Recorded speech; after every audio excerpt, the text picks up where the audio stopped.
Your MSSP's sales process is broken. Okay, that sounds like a big statement. But the reality is the strategy that you used to grow to, let's say, $2 to $5 million in annual recurring revenue is not the same strategy that's going to take you to $20 to $50 million in annual recurring revenue.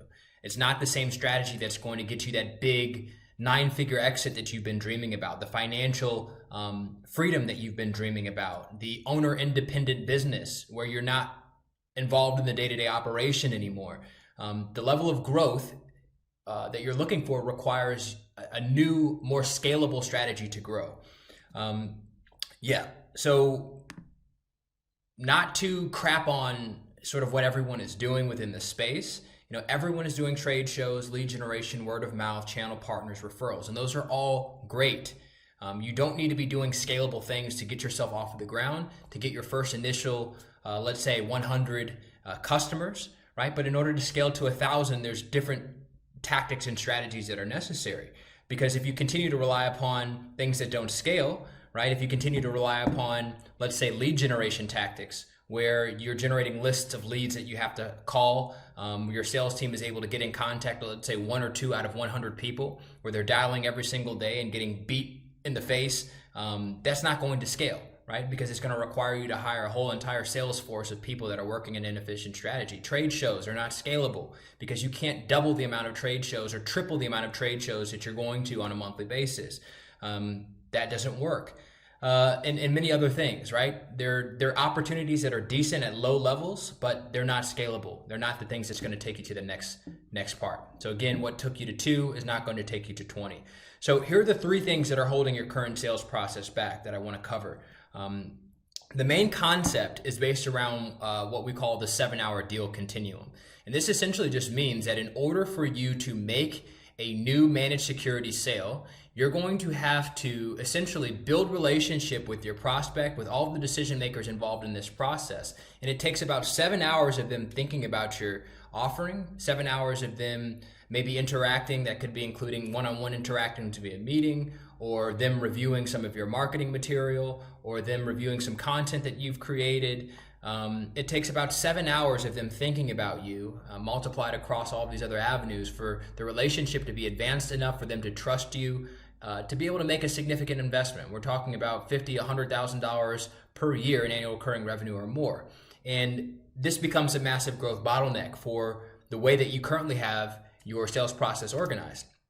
The first reason is because if you're using tactics like, for example, lead generation, you're running advertisements to get people to download an ebook and taking their contact information and using your sales team to try to call these people. Your salespeople are going to be forced to waste 99% of their time trying to get in contact with the people on this list just to convince them to give them some of their time. It becomes impossible, therefore, to double, triple, or quadruple your appointment flow without massively expanding your sales team because they're working an inefficient process. What you have to do is get rid of that 99% of waste on a day-to-day basis. That's a waste of your time, your money, and your effort and energy. That doesn't scale. Okay, that's the first big bottleneck. The second big bottleneck that's stopping you from getting to the $20 to $50 million range in ARR is that your sales process, again, is inefficient. Once we get someone on the phone, or once you get in contact with someone and have that first initial meeting, it takes monumental effort for your sales team to be able to drag every decision maker that's involved in making that decision and writing a check to get comfortable and confident enough for a deal to be made. And because most companies are doing this through expensive one-on-one meetings, right? If it takes a one-on-one meeting with, let's say, 5 different decision makers in order for a deal to happen, it takes a massive and monumental effort to get the deal going, right? So there's more leverage and more ways, and we'll talk about that at some other time. If it takes hand-holding to get a deal done across multiple different decision makers, you're creating a problem. So this is an example of the 7-hour deal continuum that we're talking about. So as you see here on the left in the red, this is sort of a bar and a timeline of the 7 different stages of getting the deal closed, right? So typically if you're doing like lead gen online, this person knows nothing about you, which is a big problem because there's a big gap from taking them from the first sales call and phone appointment to actually getting the deal closed. It takes a lot of follow-up, a lot of energy, and a lot of effort. And this is not only just one prospect, right? We're talking about multiple different decision makers that are going to be involved in the decision-making process. Not only the CEO and the founder, the other C-suite executives like the CTO or the CFO, or maybe they have some sort of virtual CISO in the mix. The board might have to be involved in making the decision. So your sales team is going to have to hit and develop relationship one-on-one, or hopefully in a small group setting with multiple different decision makers, and try to drag each person individually, answer all of their individual questions as they try to drag them towards closing the deal. And that's a massive bottleneck in terms of time, effort, and energy that is clogging up your sales process and preventing you from handling more appointments, more deals, and creating more sales with less people. Big bottleneck. The next thing is, because your system is inefficient and ineffective, because it's relying upon your sales team to try to call and follow up with 99% of people, or sort through the 99% of leads to find the needle in the haystack in order to be able to get an appointment and then drag that appointment through, because that's so inefficient and ineffective, what you're going to have to do in order to get more volume, in order to double and triple your amount of sales and working backwards from that, qualified meetings and leads on a monthly basis, is you're going to have to recruit, train, hire, tool, manage, and retain an entire army of business development representatives.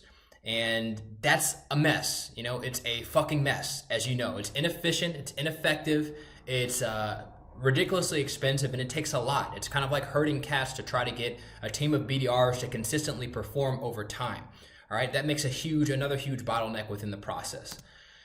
So these are the consequences of working an outdated sales process that you have to understand, right? Again, what got you to 2 to 5 million is not going to get you to 20 to 50 million dollars. The consequences is scale.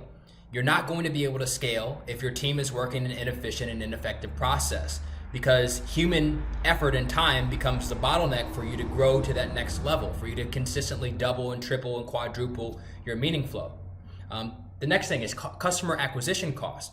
When you have an ineffective and inefficient system, when it's required that you recruit, hire, train people, tool them with the right software, manage them with a layer of management to make sure and look at them under a microscope every day to make sure that the sales rep who just broke up with his girlfriend last night is actually making calls today, is not slacking, right? It costs so much in order to produce a result in terms of a sale that it really makes your business a lot less profitable and a lot less efficient in terms of your capital and your cash flow. Again, so customer acquisition cost comes from the massive overhead that you have to maintain in order to generate those levels of meetings and deal flow from an ineffective and inefficient system. This affects your profitability as well as your velocity of sales, right? Again, so if you have to have one-on-one meetings with every single decision maker along the way in your process, you're going to be forced to take a lot more time to get deals done, and it just forms a mess within your sales process. So that's pretty much it in this process. I wanted to get this to you to understand that where you are right now is awesome, right? Getting $2 to $5 million in annual recurring revenue is obviously a big deal in terms of the multiples that we have in this industry. But I'm sure if you divided that exit that you have right now across all of your investors, right, that might not be as meaningful for you as being able to scale and to grow to that next level. So you must do the things that are necessary in order to get there. And that requires another level of thinking that's more predictable, scalable, and profitable. You need a new strategy. And of course, I'm going to be talking about that consistently over time. So stay tuned to what you see from me. I'm going to dive more deeply into a strategy that you can use that's more predictable, scalable, and profitable. If you have any questions, let me know below in the comments.